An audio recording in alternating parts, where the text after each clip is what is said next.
bullet, you're just going to have to take a loss. Just like the stock market, it goes up and it goes down. When it's good, you keep investing in it and it goes up. Bitcoin went, it felt like the good just got better, and everybody and their uncle was selling me on Bitcoin until it went down. But unfortunately, real estate for sellers and owners is down. There was some hope, and I put it up here because this is probably one of the best updates I had for my sellers, and I probably texted this to 30 people and hopped on a bunch of phone calls, is mortgage applications. So people, qualified buyers, putting in applications for loans, because 90% of people get a loan for a house, jumped up 28% in 1 week. And that was directly correlated, they think, because of the rally of inflation data coming out positive, right? It dropped from 9 to 7. Now it's in like the mid 6s. And now rates are going down. So Jad just mentioned clients getting 5.25%. I see people getting 5.75%. So all positive things. And we know their inverse relationship, right? Rates go down, prices go up. Rates go up, prices go down. And right now, prices are suppressed. I think there was around the MLS footprint, over 34% in the region, prices decreased last week. 34% decreased. And what the economist said is, wow, sellers are actually getting it. They're understanding and maybe have a little bit more understanding or more expectations, better expectations about the market, that they're going to have to lower their price. Are you saying that 34% of listings lowered their price? Correct. Gotcha. And I'm going to pull up that article because I love... Wait, before you do that, because I didn't know you were going to bring this one up here, this 28% figure. So 28% mortgage demand increase nationally, I suppose, isn't the same number as the 45% decrease in closings we saw in December. But because that was local, and that was comparing the end of last year to the end of the prior year. But they're nearly the same number because they're getting at demand.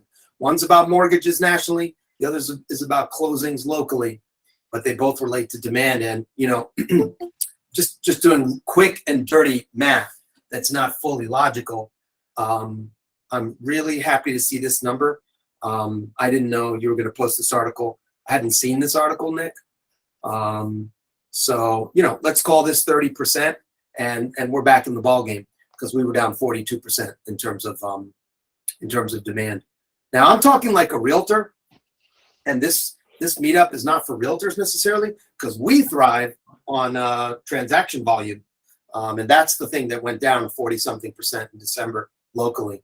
And more broadly, investors, and that's what this meetup is all about, actually don't mind a little bit of carnage and craziness, because in that transition potentially comes some opportunity.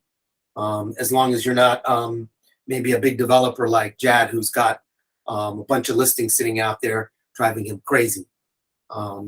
So that's a great thing to have shared, Nick. I didn't know that, and it makes sense because this thing I'm holding in my hand, I did notice it had come alive at around somewhere between the 10th or somewhere around the 10th of January. This thing started to actually work. I thought it wasn't working in December because it never buzzed, and then I realized the phone was just fine. It's just that demand had died down. But this just goes to show you how quickly things can change. Nick, thanks for posting that. I hadn't actually seen that article. Hey, Paula. Hey, I just wanted to chime in on that really quickly.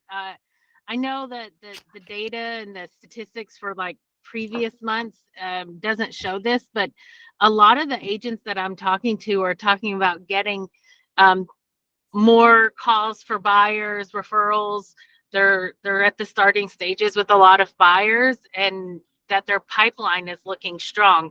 It just seems like a lot of buyers don't have that urgency, like we got to go right now.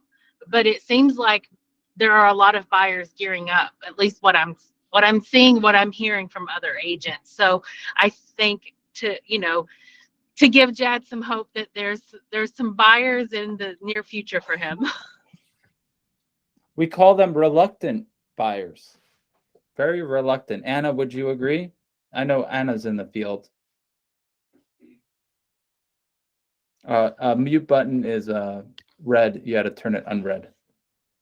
You're on the phone. I got my swag on. Look at that.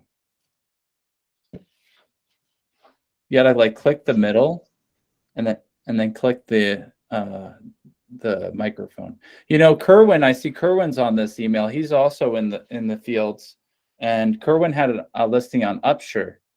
Are you there, Kerwin? Yeah, I'm here. Hey man, good to hear your voice. Hey, good seeing you guys too. Is this the Kerwin? It is the Kerwin. That's the only one I know. Yeah, that's true. You are the only one I know. He's the dapper Kerwin. Dapper. Well, you haven't seen me lately. I haven't had to dress up. I caught you on the way to church the last time in December. Well, you sure did. You You sure did. good.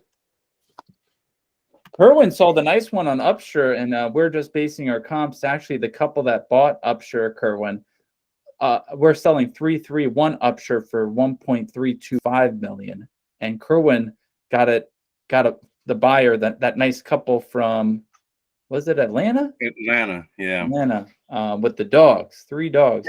Yep, 4. Yours, the over ours. We were this close to getting Yeah, you were. We had to entice them a bit. That's all.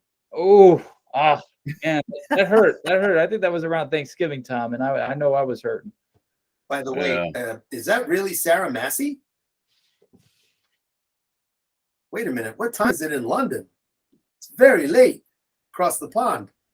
Must be a different Sarah Massey. Really? Yep, I'm here in DC.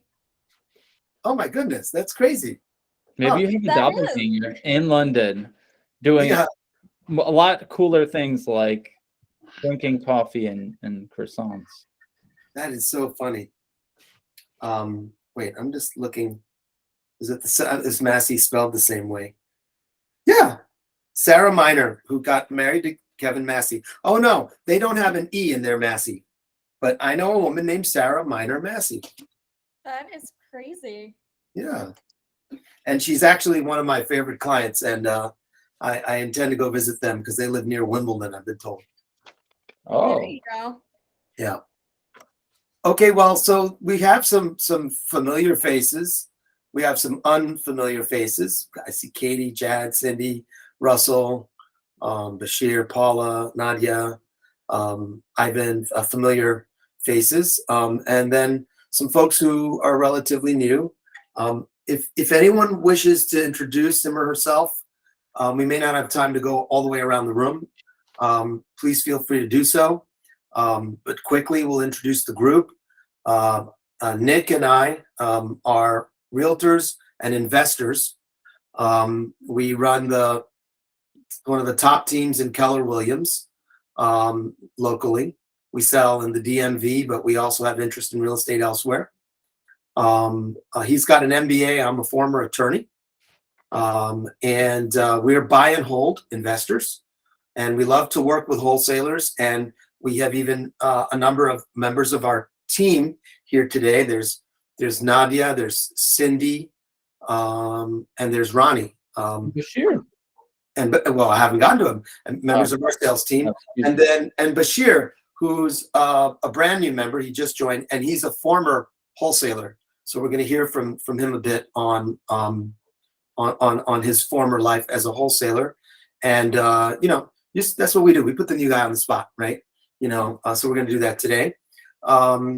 Katie Griffin is our sort of informally our like in-house counsel. She's an attorney and a managing attorney at Universal Title, and runs a lot of settlement tables directly and through the lawyers who work for her. So she's a valued partner. I'd say that Russell here, I'm introducing him. He's one of my longest term clients, and he's exploring the possibility of learning more about a career in real estate. He's a techie and also an investor. And then, like I mentioned, Jad already. Jad is actually, he would teach the 300 levels course on real estate investing, because he's deep in it. He's remarkably active. So I've sort of introduced people, but before I offer the floor to anyone who wants to introduce themselves, Grid is an investor meetup group. We're open, we share. Sometimes competitors are hanging out together, whether they're two different lenders or two different investors or two different realtors, and that's fine. We share and we care. We're transparent, and we try to pull everyone forward together, growing our knowledge and our deal flow. Just a little quick legal disclaimer: many professionals who join these meetings are authorized or credentialed to do a proper client consultation where they dispense advice. But this important legal stuff here says this is not one of those meetings. This is just people talking. So no one's really dispensing bankable advice, although it may sound a lot like the bankable advice they dispense when they're really working. This is just a casual meetup. So you are not receiving a consultation here. That's the effect of all of this gobbledygook here in all caps, trying to look so important. More important is really just the interaction that we have. I'd say that these meetups range from maybe like 10 people to, I think I've seen approaching 60 was the biggest one. And we were just talking with Jad about how to lengthen our reach, because he's a marketing guy and he has ideas, and we're sort of getting a feel for it. This is our second year finally. So we're into our second year of doing this. And so try to bring friends if you can, or tell people about this meetup group, or also potentially suggest people who might show up and participate like as a panelist, which we do. Sometimes we'll line up a bunch of lenders. We had a really good one in person on Capitol Hill. Was it November? Yeah, that one was really good because we had a very diverse panel of buy and hold in landlords or property managers. So the perspective of, like, you've got property and you want to think about how to make it cash flow, and you could do various types of leasing arrangements, super short term, as short as a night, long term, 2 or 3 years, and everything in between, whether you're marketing to students or you're marketing to international travelers or you're marketing to management consultants on a gig for a month in town, or just 12-month people, or Section 8 and so forth. So it was really, that was an awesome panel. We had people really coming at it from a lot of different angles. So if you want to monetize, buy and hold, that we should repeat that one, honestly. I think little biased. I am a buy and hold guy. But we do have people who get involved in fixing and flipping, and wholesaling, I think, lends itself a little bit more to that. Not that you couldn't find a great buy and hold through a wholesaling opportunity. You could, for sure. And so one of the things we're going to do is try to break down what wholesaling is today.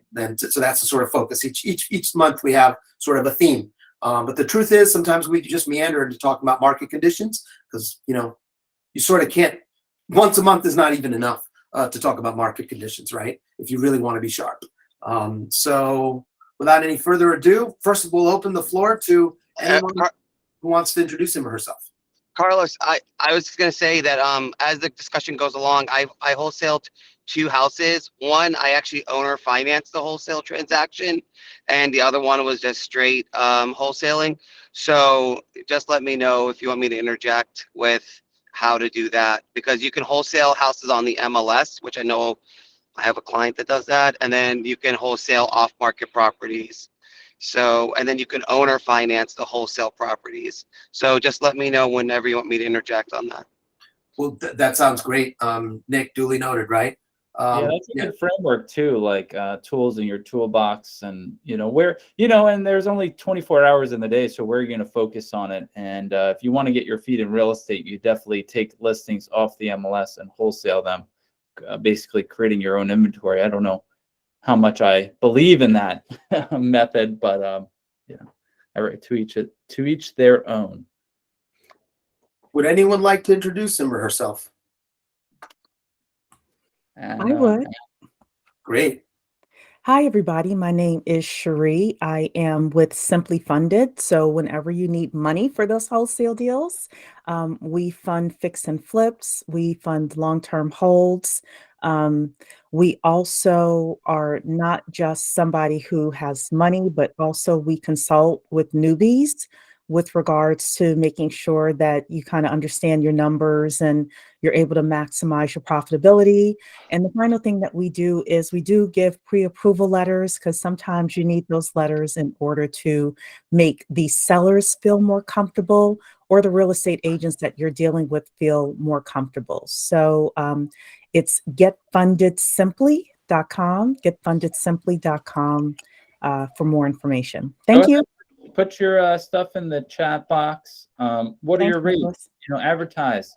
What are they? 12%, depending on your experience. Depending on the experience, is 12 to 14%, 2 to 3 points right now. We do a 50-mile radius from Reston, 50. Virginia. So that's, all of the DMV area. That's Cherie, awesome. is it Cherie? Yes, sir. Oh, great. That was a great introduction. I like the fact that you work with newer investors and developers. Understand that, a thoughtful lender partner can really educate you.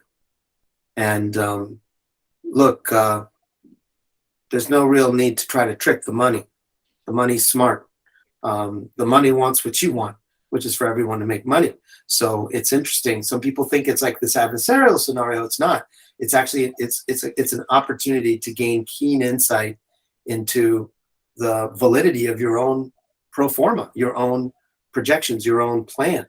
To have someone like Cherie and her team scrub it, check it out, and really scrutinize it is to lift your game up higher. So I believe what she's saying because I know what that looks like when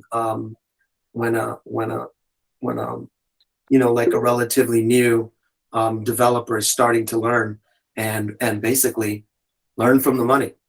The money wants what you want. The money don't mess around. The money's not trying to give money away to a dumb deal. And why would you want to do a dumb deal? Do not do dumb deals. Do good deals. Follow and listen to the money. Can I say one more thing? Also, one of the other angst that a lot of newbies have is finding contractors. We have 3 preferred construction crews that we work with. So, that's just another cherry on top for us as well. Yeah. You know when I learned this? Back in the day when I did not as an investor, just in my own home, I did a, what was it called? Just a construction loan. It was a loan to perm or something like that. Just a big old standard bank had a member of their team come out and visit the site multiple times during the course of the renovation. It was like having my uncle, who knows better than I do, come and make sure that the contractor was doing right by me. At first, I was like, oh, this is a pain and bureaucracy and like, this is none of your business, my business, my house, my money. No, that's not at all how it went down. It was like, no. We will give you the money if the guy's doing the work. And so it was great. It was great. That's when I learned to trust the money. What about you, Anna? Yes, I opened my mic. I found the button. So, hi everybody. I come from, I'm a brand new investor. Come from multifamily real estate. Been in that industry for 16 years in different capacities. So I am very familiar with larger properties. And then I switched to life coaching. And so I'm a relationship coach right now. And I'm trying to get back into real estate market and see if I can become a solid investor. So I'm just learning, picking up new strategies as I go along. And hopefully we'll be studying investing in a few months. And I'm looking at national market, just looking into different areas right now, trying to see which ones to focus on. But yeah, DC is not an exception, but we will see. Great, thank you.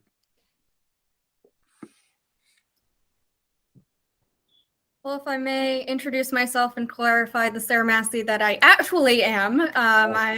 Like I said, do not live in London, based here in DC, with another private money lender like Cherie, Spring Garden Lending. We're relatively new to the DC area, been in market about 3 years, based out of Philadelphia, go about as far as Pittsburgh, and then about as south as here in the DMV market.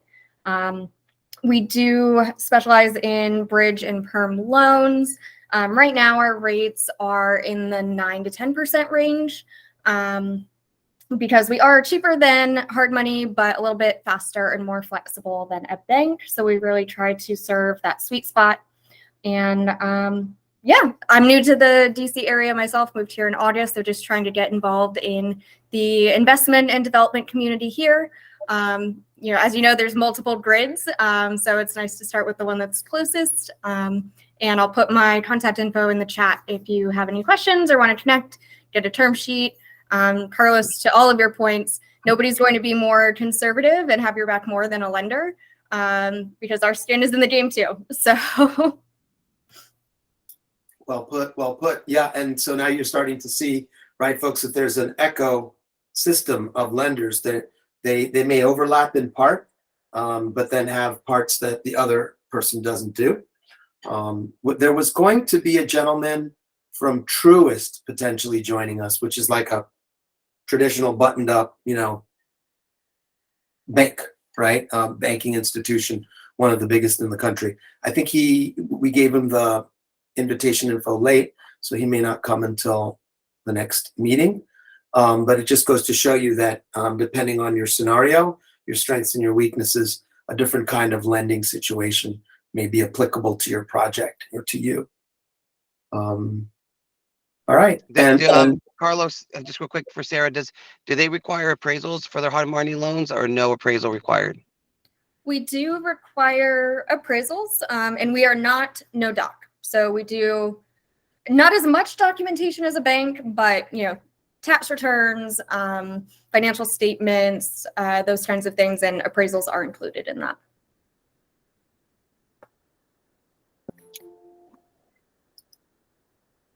That makes sense. You know, with convenience comes a charge, right? And you know, why are we? You know, why is, you know, some of the audience lenders? You might ask, and it's because in the wholesale, I guess, space, you need to get approved, and you need to get approved pretty damn quick. And most of the money, you need to form an LLC. So that's one thing you need to do. And probably if you're a wholesaler or a wholesale or a signee or someone that gets assigned a contract, you need an LLC. And you also need the funds, right? So you need the down payment funds. And who else to get it from than someone else, not your money. And I forgot what the acronym is, but that's where you get the money from, your friends, family, and these lender partners will be able to tell you, you know, how much skin in the game do you need to have? Thank you. Other people's money. Thank you. OPM, others people's money. And that's mainly what it is. It's assigning a contract and doing it quickly. And it's pretty prevalent in a hot market, because if you find a deal, you're able to maybe sell it for $20,000. Now, when are you going to get paid for this wholesaling deal? So you're going to get paid at closing as part of a fee. And the only way you're going to get paid is if you offer value. And I'm sure Shad could offer this. It's when you find a deal or solve a problem where there's an estate, there's a hoarder, there's just a ton of problems, and you help that person solve the problem. And I know we have a few people that have experience with wholesalers, but those that haven't, usually they're distressed sellers. They can't sell it on the open market. So wholesale is the process of finding a good deal or solving someone's problem and putting it under contract, meaning saying that I guarantee you, or I have 90 days, Carlos, to find a seller for your house on 123 Main Street. And if I don't find it by 90 days, then we'll release. But I'm going to put $5,000 or $500, however, in escrow. But I'm going to find you an all cash offer as is. And your job is basically, once you get that contract signed, you have to find a buyer that's willing to pay more for it and substitute your contract. It's almost like a placeholder. If you bought a phone, an iPhone from the iPhone store, from the Apple store, and you were able to get a really good discount from a friend, and you bought it for $500, and it's brand new, the iPhone 14. Sure as hell you'll be able to wholesale it for $100, for $1,000, right? Because that's the market value. So a little bit overview of wholesaling, but mainly to the point of lenders is having a great lender partner during this stage and different people to interview. More than likely, you'll go with hard money for a quick transaction because most of them need to sell quickly. But if you have the time, a commercial lender like Sarah would be better, and then even better is Truist, but they take a little longer. They need to do more due diligence on the deal. Any of the lenders kind of want to interject and maybe contest or agree with what I said?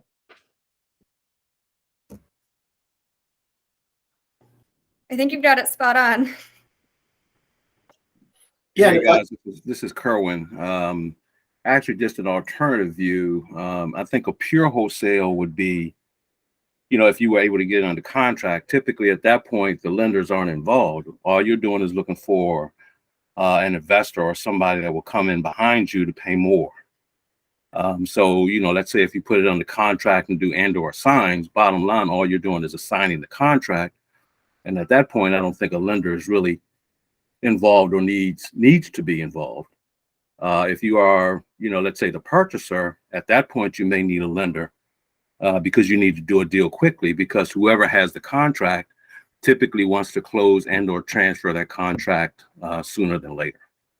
That's just my 2 cents. Kerwin, no, thank you for differentiating. If you're a wholesaler, you don't need a lender partner, but if you are an end consumer of I guess the clients that I work with are people buying the they're the assignees, not the assigners. Right, The assigners, the original contract, and Kerwin and I's clients are the end consumers that get these contracts from someone else we call them a bird dog. That bird dog says, hey, I got a deal. But very true. If you're a wholesaler, very little risk, and you don't need to get pre-approved. You just need to know a good deal when you see it. But here can maybe attest to how hard it is to get a good deal under contract. And I think the key there is, if you're a wholesaler and just going after contracts and trying to tie a property up, is to have a set of or list of investors that are looking for properties. Sure. I would just add my 2 cents to that. So I think this could be I'm not sure how many realtors we have here, but excuse me. So I'll just give you a little bit of background on me. So I've been wholesaling since I'm a realtor now. That's what, I'm focusing on. But for the past, since 2017, I've been in the wholesale industry. And how I feel realtors could take advantage of this is, a lot of times you might have sellers that you meet that necessarily don't want to put their property on the market because they want like a faster solution. And they don't want people, a bunch of people walking through the home and, doing all these showings. So a good option at that point might just be, as a realtor, because you're already in front of the client, right? Is just to, if the property is in need of some work, it's a little bit dated or it needs like a full renovation, is to actually just step out of that realtor role. And then, but you do have to disclose that you are licensed, right? Just for, I think, compliance. And you could just assign that contract. You could tell the seller, hey, if you don't want to list the property on the market, I have this other option for you. I have connections with investors who will be willing to buy the property. They can close in 14, 21 days. And then you just, so if they're selling the property for, let's say, $300,000, you agree to give them that 300,000, and then you sell the contract to an investor for 320. So they get the 300, you keep the 20,000, and the investor buys a property at 320. So, you know, it's just a way to provide, it's just a tool in your tool belt, right? As opposed to, you know, having a property sit on the market for 30, 60 days, especially if the seller is in a pressed situation where they just have to dump the property quickly.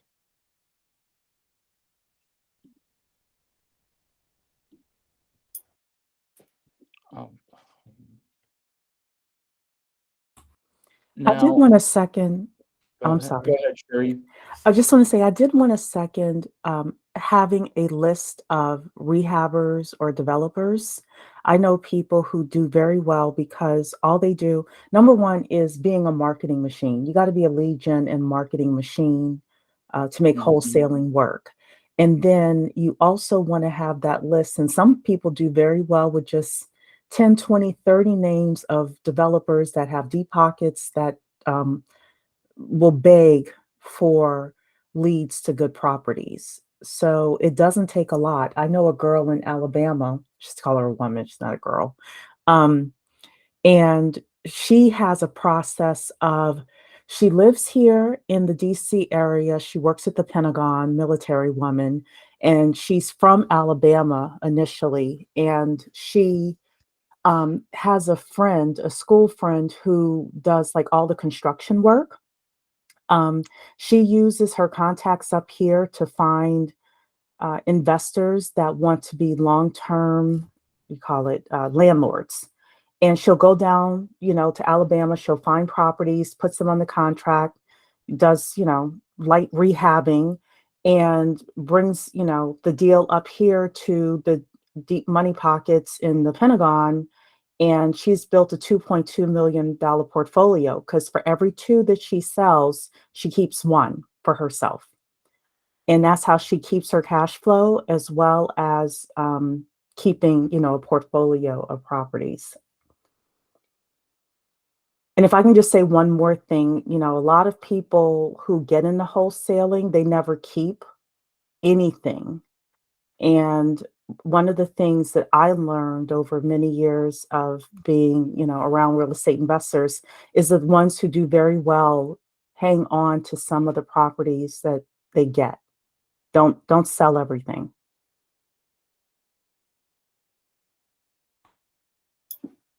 Amen to that.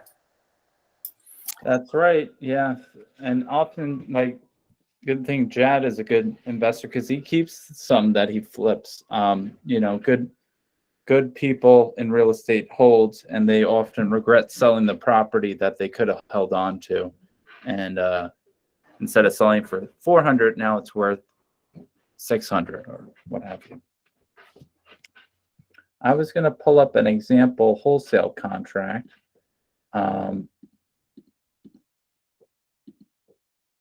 First, I'll walk through this a quick example so you guys could picture it a little bit better. For instance, if you locate a property that would be worth $100,000 after $10,000 of renovation, you can be confident that an investor would buy that property for $60,000. So if you could put the property under contract for $55,000, that same investor would be willing to pay a wholesale fee of $5,000 for the right to settle under the contract terms. You know what else, Nicholas? You could also tell them about wholesaling, where you literally buy the real estate using hard money, and you just put it on the MLS if the people won't let you assign it. Say that one more time. Wholesaling, just like when you buy the home and just turn around and put it right back on the market. I just did that for a home. I bought it for $300,000, and I just wholesaled it. I just put it right back on the market for $375,000. And I didn't do anything to it. I just put it right back on the market. I you know, that didn't. So basically, buying it for a deal and then selling it. But you paid all that wholesaling. You got to pay all those taxes. No, what's the catch? No, I mean it's in Virginia. It's just whatever the standard.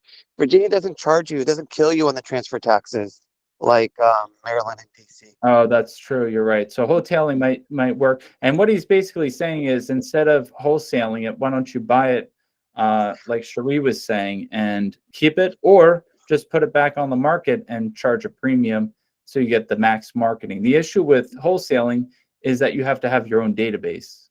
Is that what you're No, trying but to also the issue, no, but also the issue with wholesale. So I got this house from a lady whose mother had passed away, right?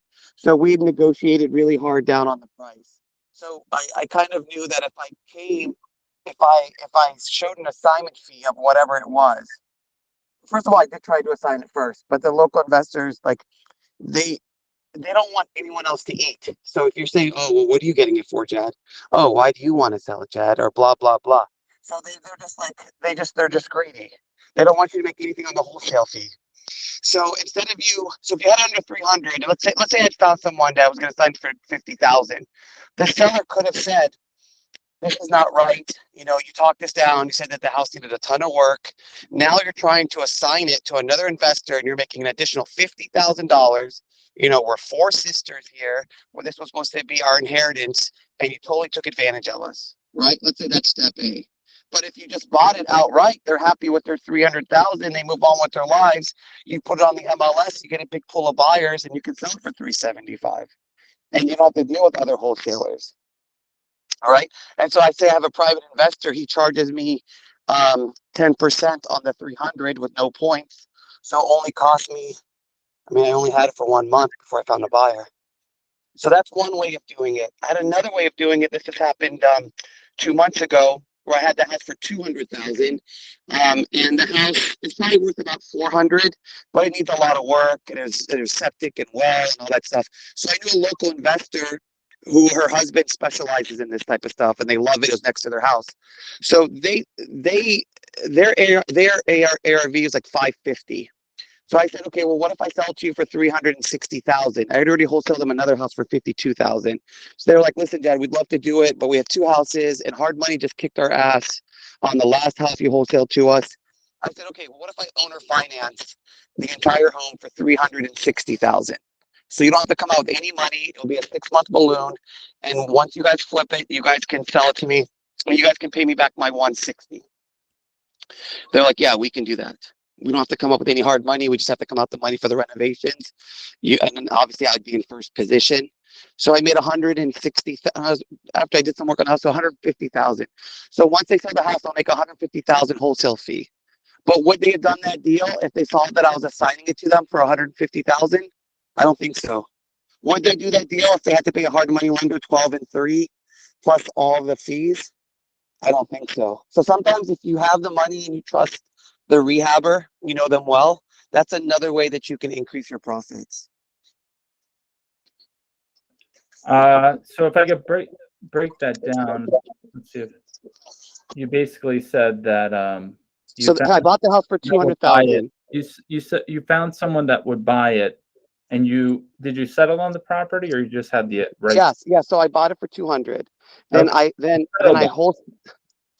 Right. So I bought it for 200. Then I sold it for 360,000 to a rehabber whose ARV is 549 or 599. I don't know how much they're going to sell it for. But what I did was they were going to use hard money. They didn't want to, the last hard money deal that I wholesaled them, the rehabber, their hard money lender charged them 12 and 3 plus a lot of the junk fees. So they weren't motivated to pay me the 360 if they had to use hard money again. So I said, I will just owner finance you the entire 360. So remember, I'm only in it for 200,000. So I'm making $150,000 profit. Yeah, the key to that is, again, you have capital or you have access to the hard money to make that move. So you're basically a wholesaler turned into a wholetailer. Hotel. You stay for a little bit and then you get out. Yeah, if you can. I mean, Not a motel, it's a hotel.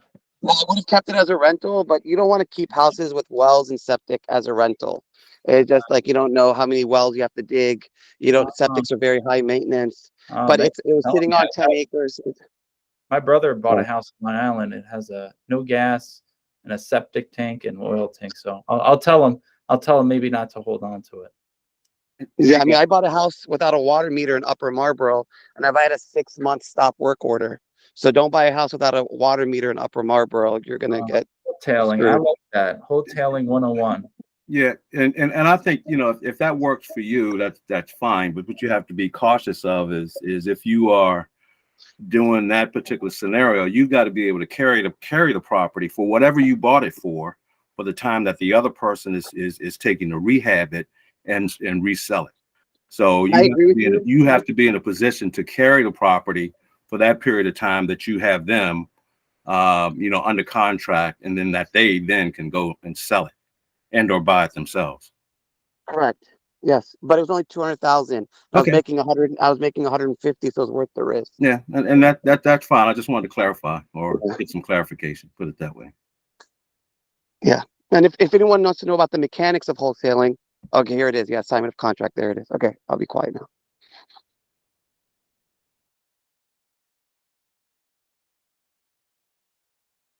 I mean, I think the biggest thing for blowing up a wholesale deal is you just have to be confident that the seller is not going to flip out on you if you're making a big wholesale fee. You know, some people just won't sign based on principle that you're assigning their contract for that much. Also, I've seen a lot recently where listing agents are not allowing you to assign it. So a lot of people are trying to wholesale deals off the MLS. And once listing agents find out, they're like, nope, we're not going to do that. We're just going to put it back on the market. Yeah, understand that the right to sign your position in a contract should not be assumed. There are lots of contracts in the world, real estate or otherwise, where the default position is that the contract is not assignable. It can only be assigned with the permission of the other party. And so you don't want to put yourself in that position. If you're planning to assign it, you want to make sure you have the right to do so. But the easiest way also, Carlos, is when they say who is the seller. So you would do like Carlos, what's your last name? Garcia. So you do Carlos Garcia and or designated entity. So I wouldn't do assigns, because assigns means that they'll probably pique their interest that you're going to wholesale it. I would just say designated entity. That's something I learned at a conference. And you can just say that, oh, with my accountant, I don't know yet which LLC that I might put it into. So that way, if you show up with a different LLC, they can't say that, well, you don't have the right to do that. So you put and or designated entity. So this is getting very high level. Could I bring it down, Chad? Like down a level? Actually, here's a way to bring it down a level. Why don't we find out if anybody just has a fundamental question about the mechanics around the activity of wholesaling. You get the contract in place where you're the buyer. Maybe, as Chad said, you have some clever language. And rather than closing as promised in the contract, you assign it to someone else who closes as promised.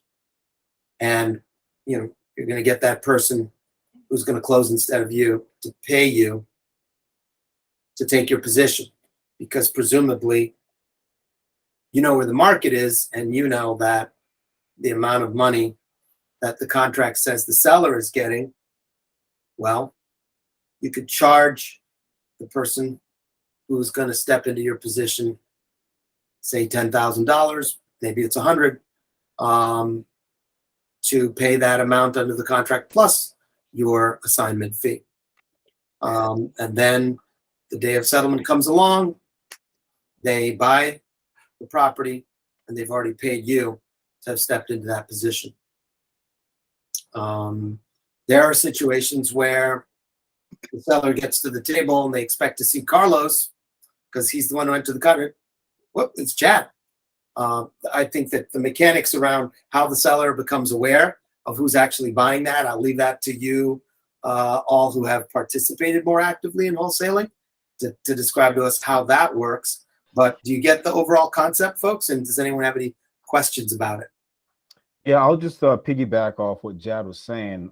So in my experience, right, I don't think I've ever had any issues with sellers flipping out. So the most important thing is to set the expectation from the start, right? Just so you prevent any surprises on closing day, right? So what I usually did was I always told them, look, I'm coming in this deal with financial partners who will be bringing the money. and I'm going to make a profit off the deal, right? So I rather tell them right there and then that I'm going to be profiting versus us getting to the closing table and everything blows up. Because if I See, know if I I completely disagree. Completely disagree. I think if it's a multiple bid situation, you say that your offer goes to the back of the line. If you said that to me and I was a listing agent and I did over 25 million last year, I would not take your offer. These are I'm not talking about MLS stuff. This is completely between me and the seller. With an agent, it's a totally different ballgame. I apologize for sure. Go ahead. Yeah, sure, no worries. Yeah. So with Dad, why do you have to be so disagreeable so fast? No, because I try to do that, like the honesty approach, where you're like, oh, I have financial partners that may purchase this. I might not be the one that buys it. Oh, okay, click. Where did the agent go? I think she hung up on me. the key thing is the key thing is language, right? So I'm not saying I'm not the one buying. I'm not the one buying it. I'm saying I'm partnering up with people who are bringing the money. I'm not saying I'm totally out of the transaction, right? So you have to be really careful what you say, right? And so what I'm saying, and also with what you were saying about the and or signs, what I usually had in my contract was this contract with the permission of the seller is the buyer has the right to assign this contract to another individual or entity, right? So that was it. And it was usually at the bottom of the contract. So as long as they're getting their money, for the most part, what I've seen is they're okay. As long as they're getting what they what was promised, for the most part, they're going to be fine. Here's the other thing. Here's the thing I think that we're all missing. This is another advantage that we have if you guys are going to wholesale. And wholesaling is a very powerful tool, is that you get to pick the title company. So since you get to pick the title company, there are title companies that do blind HUDs. And I don't know if Carlos, you might want to explain to him what a blind HUD is. And then also to protect yourself, here's a pro tip. If someone says, oh, hey, Carlos, yeah, I'm for sure going to buy your house in DC that you don't want, you need to make them do a non-refundable $15,000 earnest money deposit. If they're not willing to put it down a $15,000 earnest money deposit, do not trust that end buyer, because that means they're not serious and they may leave you high and dry and you'll lose your own EMD.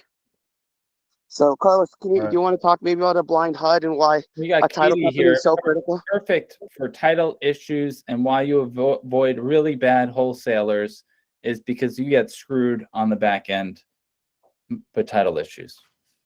Enter Katie.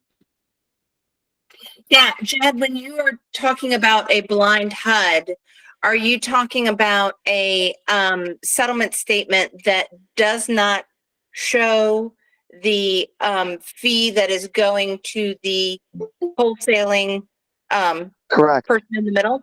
Correct. Okay. It just shows the seller what they're getting and what's being deducted from them. That way they don't see the wholesale fee. Yeah, there's an opportunity with your title company to create seller settlement statements, buyer settlement statements. I think that we all have to be pretty careful when we're entering that space. It's easier to do on some transactions than others, but it is very hard to have a settlement statement that doesn't show the seller who the buyer is. One thing, though, that I think is important when you're working with a title company is choosing a title company who can handle these situations with sensitivity. For me, for Universal Title, we do handle wholesale transactions. And one of the things that we like to make sure of at the very beginning is, where is everybody? Who is, my best point of contact when I'm talking to the seller? Are there things that I should be aware of? What's the background on this transaction? Because the last thing that I want to do is run in like a bull in the china shop and upset the transaction in some way.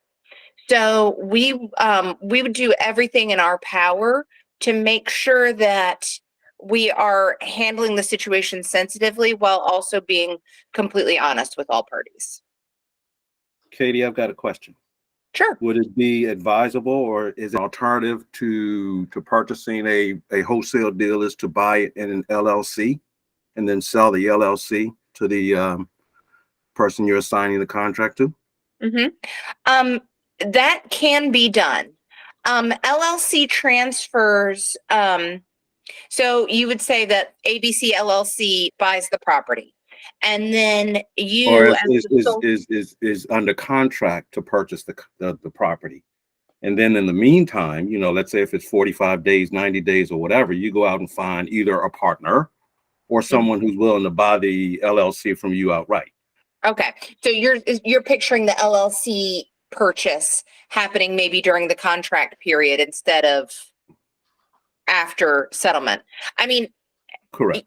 yes, you essentially then are creating a business entity into which you are folding partners Right. that, and then perhaps you as the initial LLC member find your way out of that LLC. That is certainly doable. I think you do end up incurring some cost on the legal side of things to make sure that that is done properly. And for me, as the title person, my concern on that always is to show with bulletproof clarity who had an interest in the LLC, when that interest expired or changed, Right. and so that going forward, you don't continually have a title company questioning who the actual players in the LLC are. And I think that's the key in just knowing how to set it up and go through the process.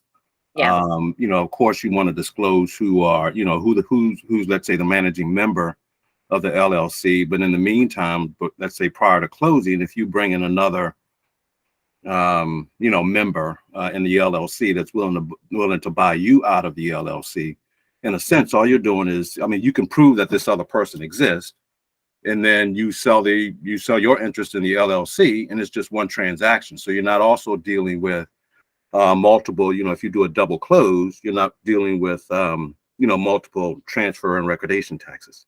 Yeah. But how do you get paid then? So if you're selling your Right. 100% interest in the LLC, let's say you're selling it to Carlos. Carlos, buy my LLC for for whatever the assignment fee is, for $50,000. Okay, Right. sounds great. I'm going to buy it from you. Then Right. how do you get paid at the closing table? Well, Yeah. you don't. So- You don't. It's a separate agreement, and they basically that's the way they pay you off of the HUD. You're not on the HUD. You're just on the LLC, and you have a different agreement with that other entity to say, hey, I'm willing to. Basically, it's a contract. It's a separate contract with them to sell the LLC to them, and it has nothing to do with closing on the HUD. So, and that's one area where you would want to be very careful, is that when you don't have that, cash on the table and the title company in the middle, making sure that sort of everybody gets paid, then you are basically relying on an agreement that you've made with another Right. party for your payment to happen outside of closing. I agree. And of course, it is always possible for these wholesale payments to be made outside of closing. The reason that it is generally not preferred is that there are fewer sort of guarantees that you're getting your money when that's happening outside of the closing table. Well, that's why you want to make sure you got a good relationship with whoever you're dealing with, and trustworthy relationship with whoever you're dealing with. Absolutely. Like I was saying earlier, like I think the most important thing is, sorry.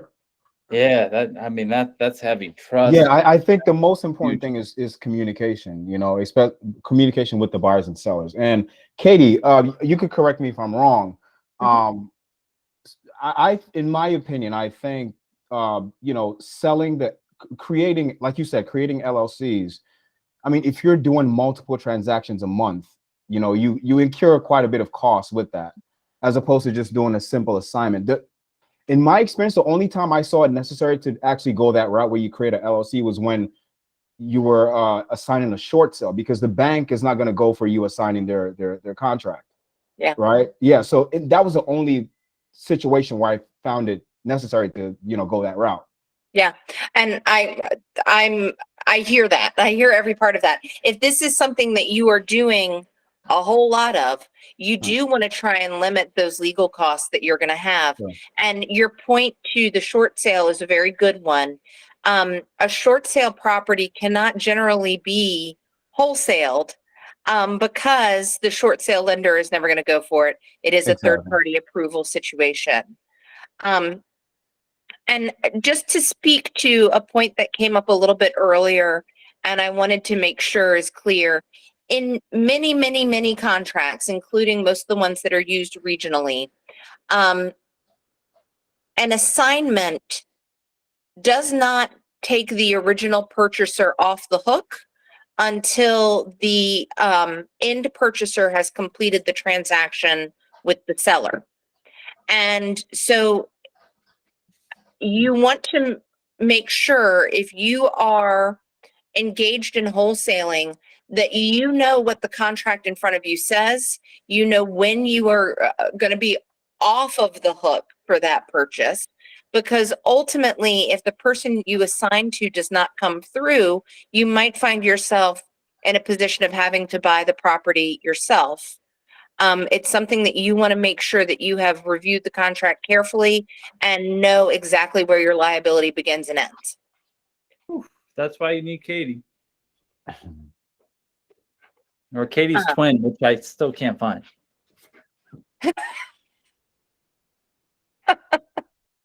But you know, there's a lot of title issues as well, and getting into that you know, why are they wholesaling? Why is this off market? Why you know, how can you trust this person? And I think experiences wholesalers that are marketing machines, I think Cherie said, they're the ones that have seen it all.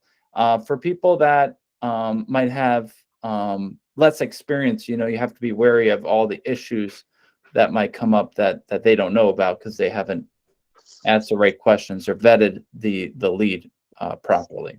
And so, and a perfect example of that, Nicholas, for everyone on this call, like, avoid what I did. I got a house that was worth $350,000 for only $210,000.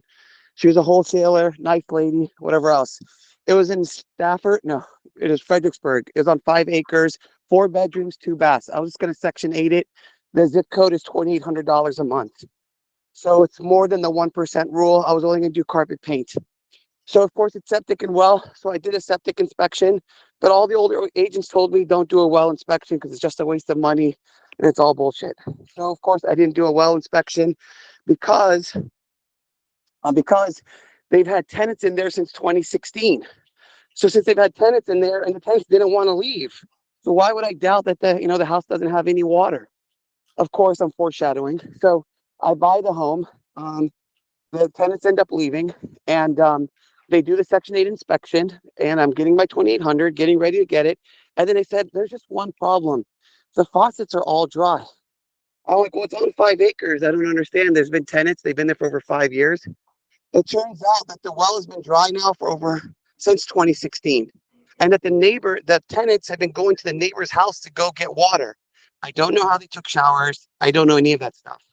But here's the house that I bought, and now it's completely dry. And the wait list to get a well is over a year in that area because the market was so hot at the time.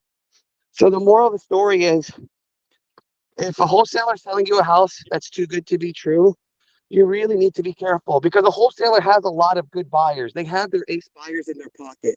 So you as an investor, if a wholesaler is giving you an amazing deal, you need to ask yourself, why isn't the wholesaler getting a bigger fee off of me? I'll give you another example. There's a guy, he works for 1-800 like Ugly Homes, and he was on Facebook. He had a house in Stafford for $220,000. The ARV is 400. So of course I jumped on it, waived everything, bought it for 220. Guess what was wrong with the house, Nicholas and Carlos? It turns out that the septic field has been completely flooded, and it's only on a half an acre, so there's no other place to put the septic. And so the house is basically worthless. I had a buyer in place at 385, and I was already counting my money before I did it, but I was dumb. I didn't do a septic inspection. Well, Jed, that's a lesson on doing your homework and your own due diligence before you pull the trigger and buy a property. Yes, but what you're not understanding is sometimes the price is so low that you waive because there's multiple offers. So Okay, sometimes, go ahead. It's very easy to lose your money relying on what someone else says. No, I understand. I'm just trying to tell you that if a wholesaler gives you a really low deal, you should just really just think to yourself, why is he doing that? And obviously, like the gentleman just said, you know, take a contractor with you, walk the house, make sure there's no huge foundation issues. Because what I Mhm. should have learned is with the house that I bought for 210 that didn't have any water, is that I should have said to myself, why would these savvy investors who own multiple properties, why wouldn't they just put it on the MLS and sell it for 275 or 300? Why would they go to a wholesaler and try to sell it before anyone would do any inspections? You know, and now I know why, because they were smart. They found a sucker like me to go and buy it sight unseen. So that's just my 2 cents for everyone. I just don't want you guys to make the same mistake that I did. The house that didn't have any water, there was a silver lining. I ended up making $80,000 on that house. It turns out someone wanted to be like this house back to a hunt club, and the guy wanted to hunt there. So he ended up paying $350 for it when everyone else told me it was a garbage. So, anyways, God was looking down on me. God is good.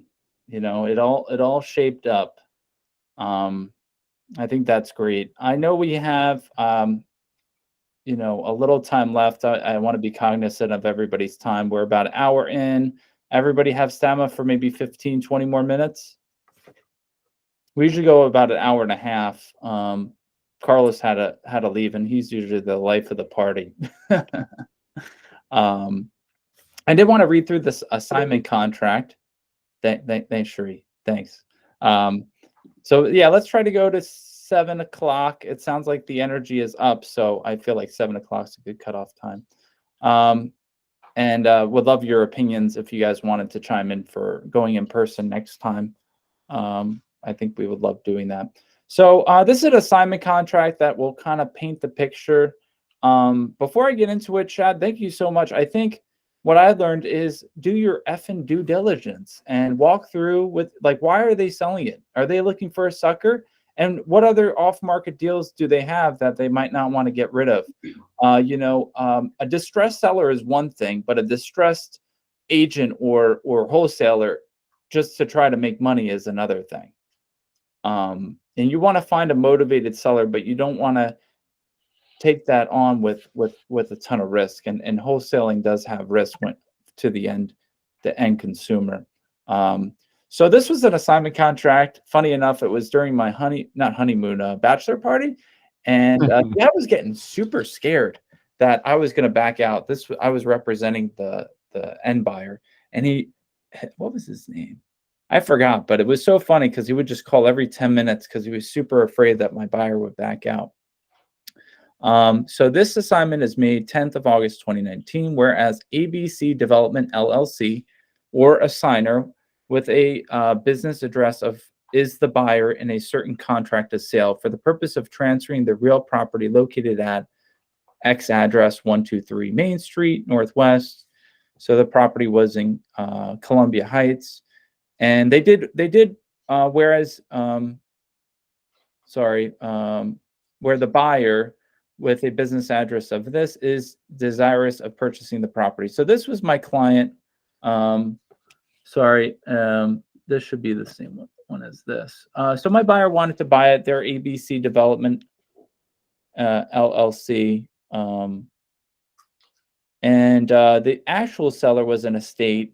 So the person assigning the contract had a contract with the estate, figured it out, cleaned them out, actually got them a hotel room. So this wholesaler did a lot of due diligence up front and actually found them paid for their hotel room.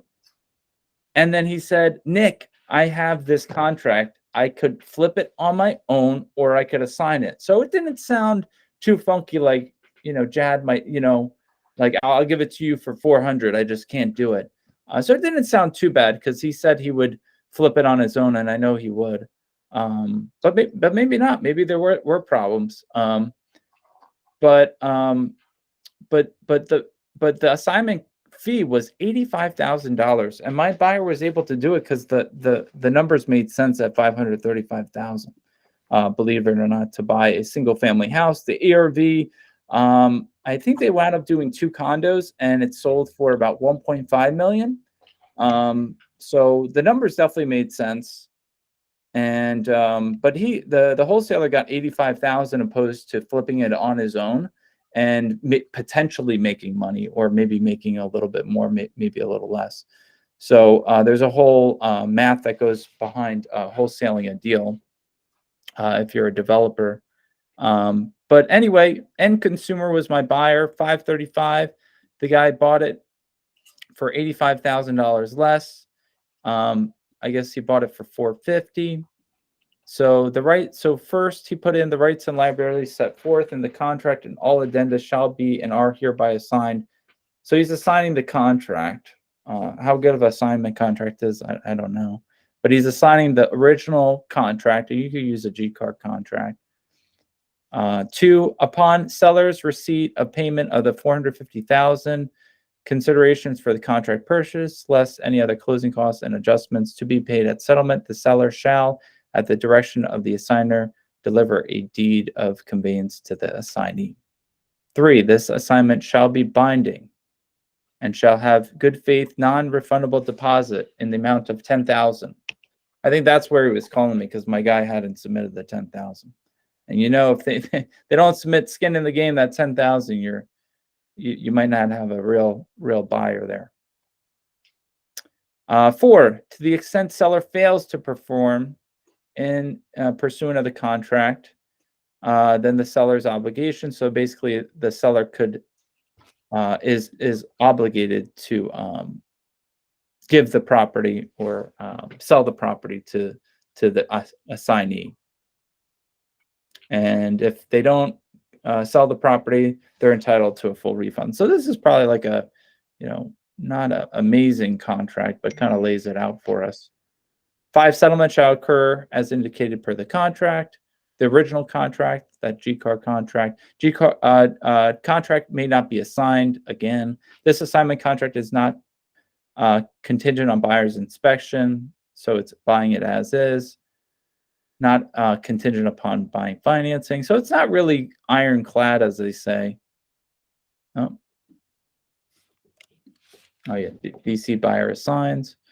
So that's an example, and don't have to be a rocket scientist. I'm sure Jad, Bashir, have you seen other other contracts, assignment contracts? No, I mean that's pretty standard, I guess. The more experience you get and the more things you go through, you adjust your contracts accordingly, because there are certain provisions I had to put in my contract based on I guess bad experiences that I have with buyers, just to tighten up the contract a little bit more to have them keep their word. So a popular what do you call it? What do you call it? Addendum I had to put in the contract was Addendum. Yeah. Or just like another line, right? Is this assignment contract is not assignable and the end buyer has to close, because what a lot of times you find someone who's claims to be a buyer, what they want to do is they want to go ahead and assign your contract, which just wastes everybody's time. So to make sure that, that person is a solid buyer, I let them know I'm going to take your $10,000 deposit and you cannot assign my contract, just to, tighten things up and make sure nobody's wasting, anybody's time. So, you might go through something else in the previous deal and you're going to say, okay, look, just moving forward, I'm going to put this in my assignment contract just to make sure my time doesn't get wasted again. You don't need a real estate license to sell a property or contract rights. Where do you find buyers? You can find them anywhere. About the license, I would just because I think we have like a good amount of realtors here, just in case people plan on wholesaling. Like if you are licensed, you have to disclose to the sellers that you're licensed, but you're not going to be representing them. In this, you're just acting as a buyer. So you're not, I mean, obviously you want to be ethical, and do the right thing, but you're not representing them per se. Yeah, I guess I've never been on the wholesale. I just, because as realtors, you would just sell it and represent the seller. You wouldn't need to. Oh, but you're trying to make some extra. I try to stay away personally from. Yeah, from I mean, if you have, like, you can legally assign the contract as a realtor, right? But you just have to put in the contract that you're licensed, but you're not acting on their behalf. So it's there's a difference between me doing business with you and me representing you, because when you're giving them money for their asset, you're doing business with them. You're not representing them. But if you're helping them sell it, now you're, of course you're you're representing them at that point. Yeah, code of ethics, you just want to be really, really careful. Your license could be at stake. Yeah, Make sure you have a good reputation. exactly. But yeah, I agree. You definitely want to disclose that to them if you are a real estate agent. Where do I find buyers? Yeah, on the streets, basically. Doors, supermarket, gym. Go ahead, Anna. So I have a question about this, about finding a buyer. From my understanding, the most wholesale deals happen off market. So it's if you are a real estate agent and you find a deal, right, and it seems to be a great deal to go with, then maybe I'm wrong. So that would be the first question. Is that how it happens? Mostly off market when you are like a real estate agent and you find a property that's worth Yeah. So wholesale. are you asking how to find the buyers? No. Like, do a lot of deals. I know that you can wholesale by finding property on MLS, but Right. a lot of properties are being found off market when you are Correct. just right. Yeah. So in that case, like if I'm a real estate agent and I am there and I found a buyer, my goal would be to give them the best price, right? Or like they are not educated in the market, so my goal would be to advise them what the best price for the property would be. So Well, so here's the thing. So when you're so you're not necessarily representing the buyers at that point, right? You're just selling them. So let's say you've already found a seller who's willing to sell the property, right? Let's say for $100,000, and you want to sell that contract to an investor, right? They have to do they have to do their due diligence to find out what exactly that property is worth.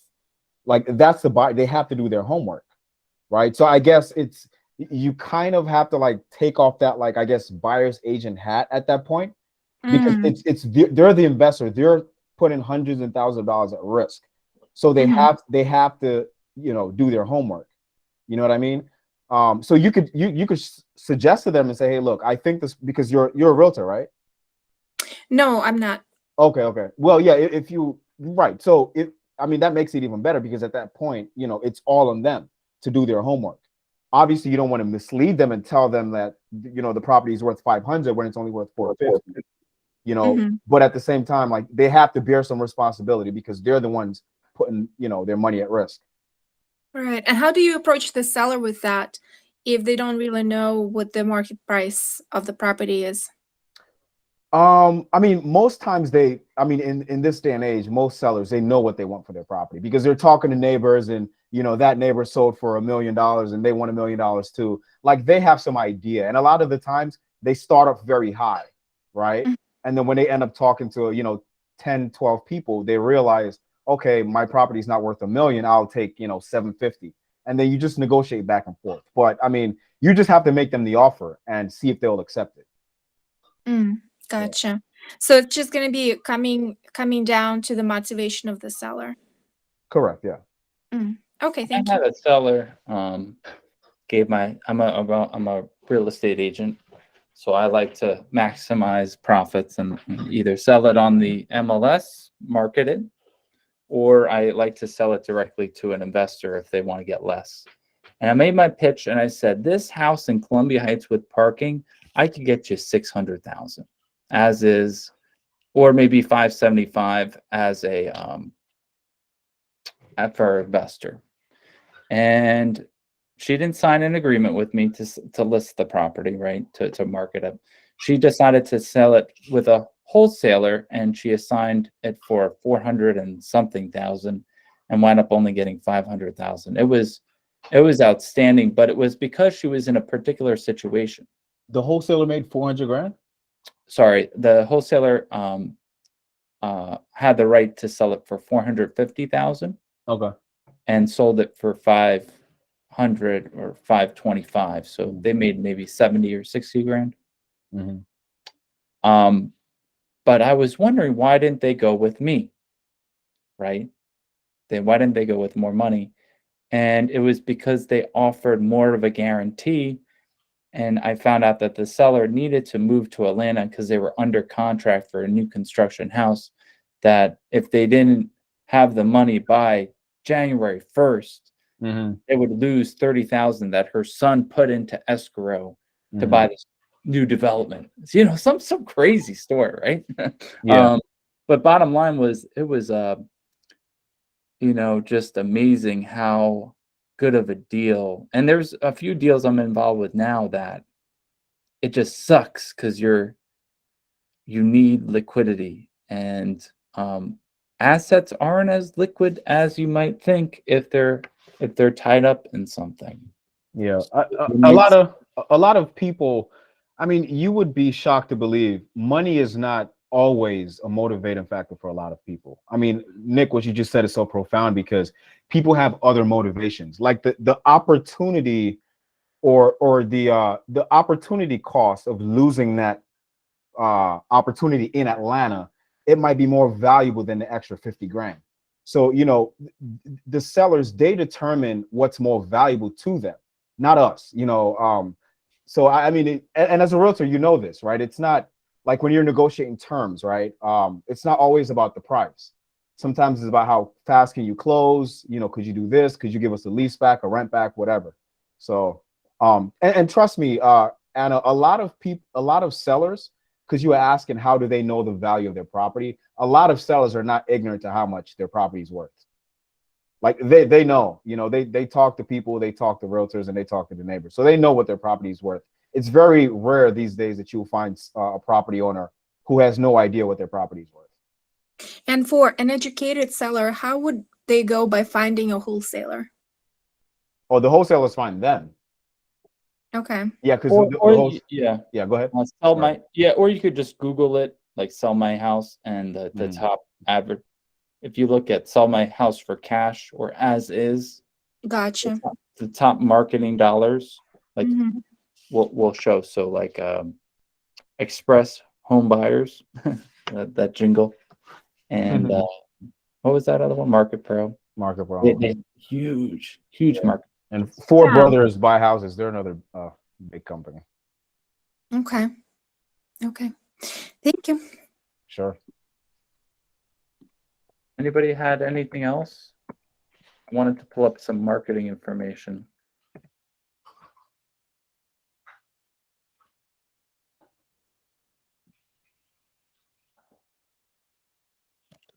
Let's see. Nothing?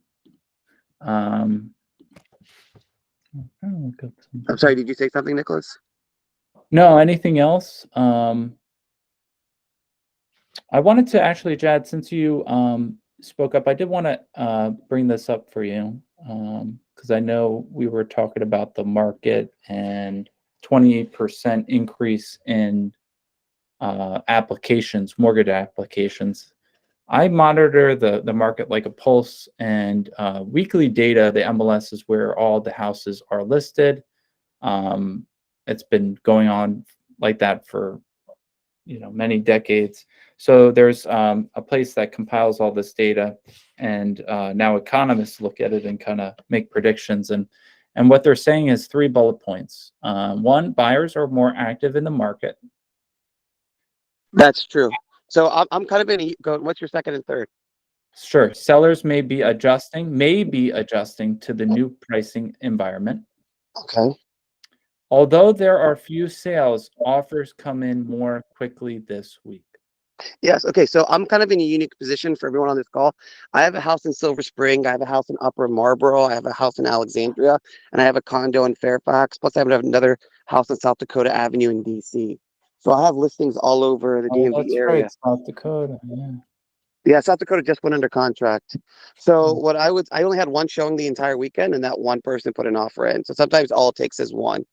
Right. So, here's what I've learned from doing all of these flips and listing all these houses is that the market is like my Silver Spring house had so many showings. You know, they just didn't like it because the basement really wasn't that great. But the buyers are pickier. So before, when the rates were lower, you had people like any piece of shit that you put on the market would sell. You know what I mean? Because people were just so happy to buy a house. And now I'm not saying like piece of shit, but You know what I mean? Like let's say if it was on a busy road, let's say that you had neighbors that weren't the best. Now it's like, oh, neighbors, I don't like the neighbors, their dogs are barking. You didn't see that before when the rates were at 3%. So like if your house isn't perfect, then it's hard. But my house in Silver Spring, a ton of showings. My condo in Kingsbridge, the highest comp was 235. I priced it at 250, and I have 4 offers on it. My house in Alexandria is sitting, but it's a beautiful 4-bedroom, 3-bath house. It's 3609 Lakota Road, if you guys want to look it up.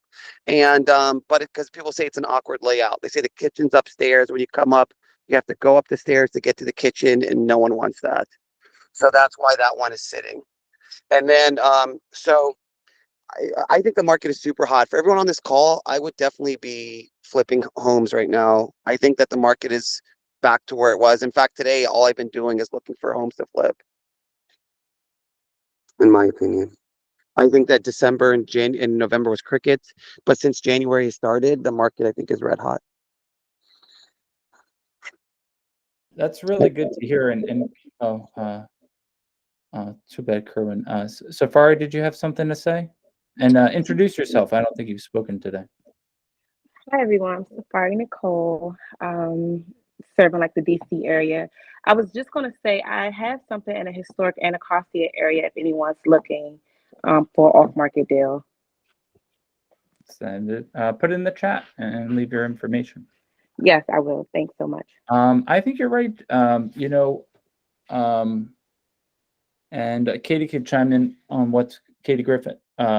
Griffin could comment on what's coming across her desk, but there are deals to be had right now because rates are high and prices are low, and people are pickier, and there's a lot less investors. So before it's too late, before the market rebounds, you might want to find a deal or two. And I'm really glad, Jad, to hear that. That was very interesting. Yeah, I'm telling you right now, like because if you guys were could pick houses, opposite in November.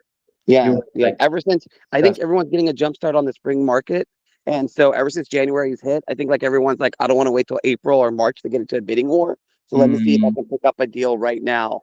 And I think that's the thing. I'm telling you, like my Silver Spring house, I must have had 14 showings in 1 week. My South Dakota house, I think it's 3718 South Dakota Avenue. I had 10 people go through the open house last Sunday. I pulled it up here. 595. It's a good zip code, 20902. Yeah, that's a But really it hot is at the neighborhood. top of the range. If you high fives are tough in that area. Yeah, I know, but the problem is let someone come in and offer, because if they come in with an offer of 580, then they still want concessions. With 595, I think psychologically what I've learned is that people will come in at 580 and think they're getting a great deal. We got 21 days on the market. I guess that's good. It just came back on the market yesterday. It was under contract. Yeah, that lady that didn't like the basement. She thought that there was water in the basement. You should change. This one's. I could tell you why this Alexandria house isn't selling. But I don't know if you want to know that. Yeah, no, was the picture or the flooring? Everything. It's just not I guess it's just not traditional. I know. I told my contractor, who's been with me now for 4 years, I said, what the F did you do? And he goes, Mr. Jad, I want to experiment. I go, experiment with your own money. Like I showed you the comps. You know exactly what to make it look like. I mean, don't understand why he what was did he this. thinking when he did that thing with the stairs? Honestly, like, I think he thinks himself as an artist. I mean, he thinks himself as going outside the box. Like I told him, just here is Nicholas, like I'm not an idiot, right? I looked at the 3 highest comps in the neighborhood, and I showed it to him. I said, this is not rocket science. Just make it look like these bathrooms and make it look like this flooring. Do you understand, Edwin? Yes, Mr. Jad. Okay, look what happened. I'm sorry, man. I wish you looked at this one. How's the location though? Let's see. It's right off 495. Oh yeah, you're right. That's a good location. Huntington. And there was no inventory when I bought it. Oh, that's true. That's right. Nick, just so you know, on our end, for title companies, we've had a big uptick in contracts coming in this week. I think just bearing out what Jad said, we are seeing more buyers in the market. I think Paula mentioned it at the beginning too. We're seeing some more motivation on the buyer side of the market, which is making me hopeful. That's awesome, Katie. Yeah. And Chad, if you haven't checked out Katie, I'll share her information. She's great, and they're working on an investor-friendly team to help you guys in this That's awesome. market. Yeah, Things you like definitely need a title things company like that you can TOPA, things like tenants, things like seller affidavits, things like just outside the box that are really helping, that you really don't think about until you're in that situation and you need someone to call. If you don't have a title company that is approaching your transaction with the needs of your investment in mind, then you need to be working with a different title company. There are a lot of things that we can do when you are acquiring the property to make sure that you are set up for what you want to do with it next, whether that's renovating it or renting it or selling it as quickly as possible. Make sure that your title partner knows what your plan is for your investment, because we can sometimes make sure that we're paving the way to make that a smooth transition. Thank you, Katie. Could you drop your info? Will do. And then the last thing before I'll open it up, we're approaching 7, so I'll end the call at 7:02, and then we could just linger around for a little bit more while. But I just wanted to share this positive news. Week over week, we've experienced a second uptick in showings. So showings are the leading indicator of a good economy and sales. So 3.8% this week compared to a week ago, and then the week prior was 5% increase. So we see 2 consecutive weeks. And then the other thing I like to look at is 5% new purchase contracts. So people are putting in contracts, 14% increase last week, and I'm just going off my memory, and this is for the whole region, and then 5% this week. Now, please take a look at a year ago. It's not 2022. That's long over.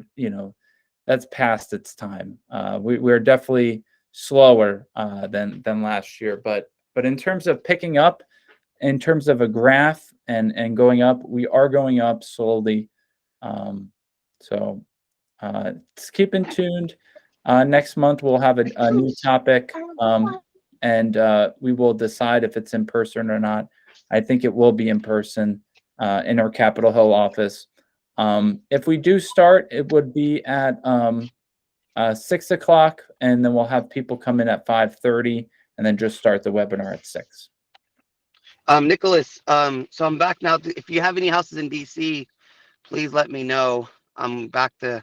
Hey, do you think the DC market is hot right now, Nicholas, or is it just the suburbs? The suburbs are more hot than DC. DC is hot, but not as hot as we'd like it to be. And do you think row homes are still hot, like Northwest row houses? Or like, what do you think? Like right now, if you had $2 million, what would you put your money into if you're gonna flip? I would probably do the middle markets, the 400, 450 in Eckington, Brookland, and sell it for 850, no more than that. Do you have excellent contractors that can pull permits and that are efficient with DCRA?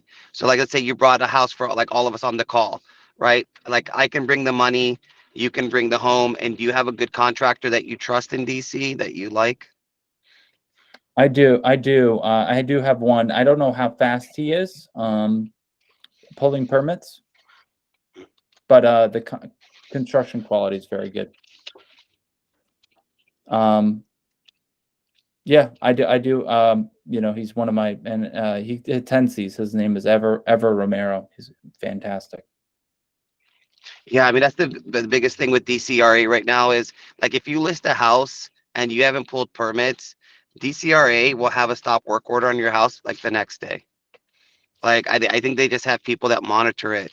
I've had, obviously, as an attorney and as a realtor, I've seen it with my clients. I don't really flip that much in DC, but I will if you have an excellent contractor who's licensed.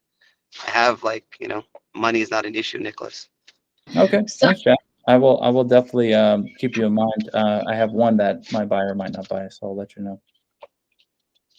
And Nick, also, I know that Virginia, our broker, has resources for expediters. So maybe the contractor, may not be so quick or skilled with it, but if you partner that contractor with an expediter, they can get them through DCRA pretty quickly. So that's a resource we have access to. That's true. Yeah, there are expediters. I'm not familiar with that game. I usually outsource it, but I will definitely provide the contractor and the expediter. And if they could, perform, I'll make sure you get the comps and get a good contractor. But as an agent, you always wonder how much work do you want to take on, and chasing down permits is not one of them. But finding an expediter, you're right. A good expediter. I do have one, but I've never used her, so I will definitely ping Virginia for that. All right, so Nicholas, so to sum up, you're saying Brooklyn neighborhood, Eckington, and obviously you have your thing. So you will send me houses, hopefully, of homes that your preferred buyers don't want.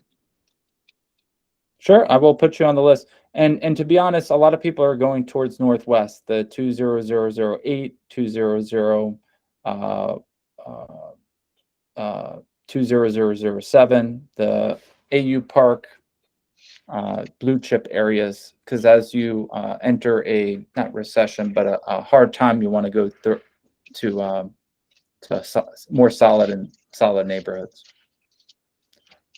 And But yeah, absolutely stay away from condos, right, Nicholas?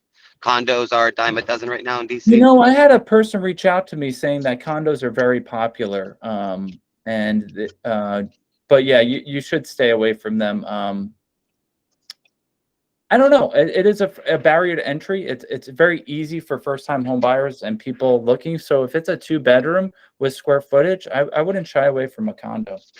And they have to have parking, and they should have parking, and they should have a washer dryer inside the unit. Do not buy a condo where the washer dryer is shared. I think that will sit. That's true. I have 2 coming up on Tunlaw, 4,000 Tunlaw. They're 700 square feet, and we're only selling them for $275,000.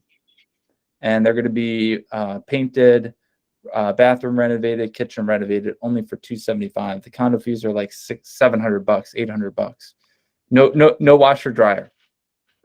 So not a good opportunity. I couldn't bring an investor because it just wouldn't make sense for an investor. For those, yeah. So you're right, Chad. Yeah, I had a condo in Alexandria that I had, and everyone's like, "Oh, you have to share the washer dryer with the entire floor," and it's COVID right now. No, thank you.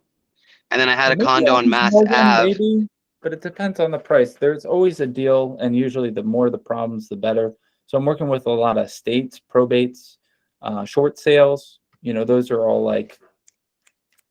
For I'll solve your issue, but it's your what do they call it? The pain in the ass fee that I charge or that someone charges, because it's a big pain going through a short sale or getting tenants out and finding them housing.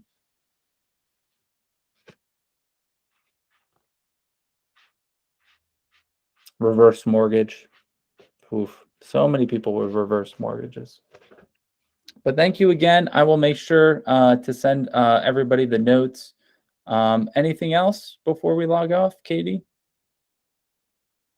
Well, thank you for including me.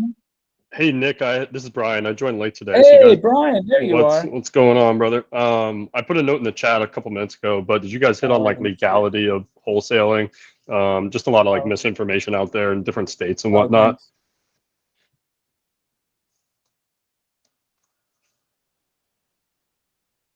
No. So as a real estate, Brian's question was, did we talk about the legality of wholesaling in the beginning? A lot of misinformation. Wholesaling is illegal in some states. My understanding is you cannot market a property until you have it under contract. Unless you're a licensed agent, right? I mean, those that have been in the game. I'm not a wholesaler, so please educate me here in 30 seconds. Sure. I think I don't know about other states, and maybe someone could chime in, but general rule of thumb is that if you have to have the contract, so you have to have it an agreement to purchase it, and then you have the right to assign it to someone else. And usually it's within 90 days, and it's all cash and as is, and it's usually to a distressed seller. That's when you can start But marketing. also everyone on this call, there's people that wholesale off the auction.